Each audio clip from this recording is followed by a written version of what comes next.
Here's another recipe that you can use with extra apples. You want to get apples that are firmer. Some Red Delicious are not good for this. I have Granny Smith's, Galette, and Fuji.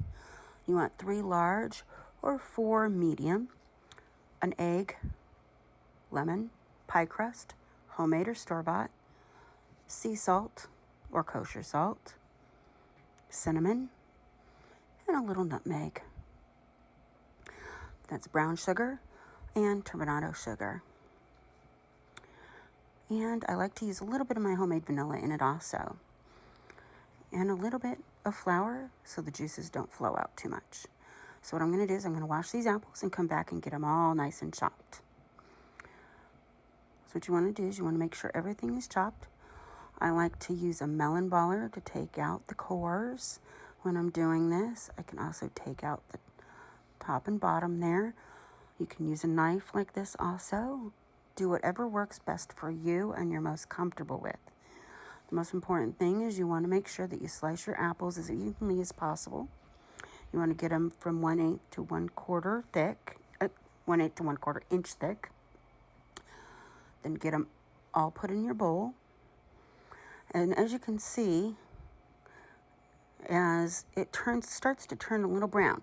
If you find that's happening, just get a bowl with some lemon water, put them in it, drain it, and then proceed at this point, and your apples won't turn brown on you while you're cutting the rest, or if you do them ahead of time. So now you get your apples, and you're going to add 3 tablespoons of brown sugar. Mine was a little on the hard side, so I had to kind of break it up a little. So I like to typically use dark brown sugar, but light brown sugar was in the house, so that's what I used. And then you want to put your cinnamon in, and your nutmeg. Measurements will all be at the end for you. All right. Then you want to squeeze half a lemon in, and I like to use this little contraption just because, well, it makes it easier, and I don't have to worry about the seeds. A sprinkle of salt, and then my homemade vanilla, and then, of course, a little flour, and then just toss it together. You can use a spoon, see how they kind of stick together, so you want to make sure that doesn't happen.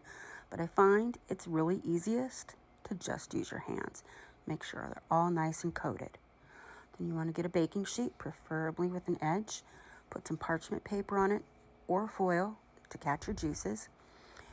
And gently unroll the store-bought dough. If you're made homemade, just roll it out. It needs to be 12 inches or so. This was about 11 inches, and you can see it had little breaks. You just kind of want to pinch it together. And I'm rolling it out just to about 12 inches. You can use a regular rolling pin, or I love this little handheld one for little jobs like this. And then what you want to do is you want to crack an egg open, which you'll see. And what this does is it allows you to have a fruit filling that might get juicy without making the bottom soggy. And so it just kind of puts a barrier in there. So you crack the egg and just whisk it really, really well because you don't want those strings of the white. And just brush it on, leaving a little bit of a border, about inch and a half. And you're going to brush it on really lightly because this is just a thin coat. You don't want egg cooking in your galette. You want to be able to just have just enough so it'll kind of seal off the moisture and not get all soggy, and that way you get a nice crust that's cooked but not soggy. So you can see how thin it is. It's almost dry, okay? It's so thin. And then what you want to do is I like to measure, just because a little anal that way, you want to mark yourself about 1.5 inches in. And I like to do it on 4 sides, okay? And I just kind of mark it there with my nail really quick. Don't go all the way through, just a little mark. And you can see that kind of gives you a visual circle of what to stay in. And then you want to start placing your apples. And what I like to do is I fan them like this, and then that way you get the different colors. And, I don't worry too much about the colors going back and forth, but, you get that nice variety of colors if that's what you're using. So you can lay them all circular like this, or you can lay them in rows, or just dump them all into the middle And all of it works fine. I'm just a little OCD about these things and like to put them in the circle. So as you can see, what you want to do is just kind of get it all in there. There we go. Nice and fast. And the center is usually higher than the outer edges. And I used almost all the apple slices, and I put a little bit of the drippings in there. And then what you want to do is, see, I got my little border a little bit. Fold it in gently, but not too bad. Just kind of fold it over. Get a little hole, pinch it closed. It's not a big deal. It's a rustic thing. And then you want to get your egg wash and lightly do it again, but not as lightly. You just want to make sure it's not dripping off the sides, because then you're going to get cooked egg, and that's not what you want to add to this, okay? So just enough to kind of get it sort of brown nicely, and it'll hold that turbinado sugar on there when you bake it, all right? And so now, see, I pinched that there a little bit. It's no biggie. Just pinch. It'll be fine. You just want to seal it so the juices don't come out. And then I sprinkle a couple, like probably about 2 tablespoons at the most, over the whole thing and the edge. And what that'll do is get a nice, pretty, crusty edge. See? Used almost all the apples. And if you have a little left, they actually taste pretty good. See?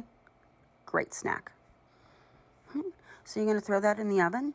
And when it's done, it should be really like kind of a deep golden brown.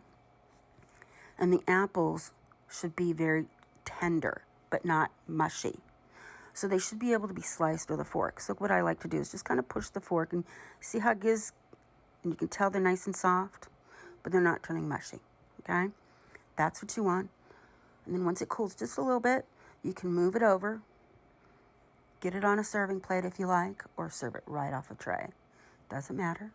So I put this on a plate, and here, let's get a slice. And you can see I'm cutting through the bottom crust. So it's got a nice crust on the bottom. It's not going to be soggy. And I'm going to pick this up with my hands because it's just the easiest way to show it to you. And it's mine. I'm the one eating it.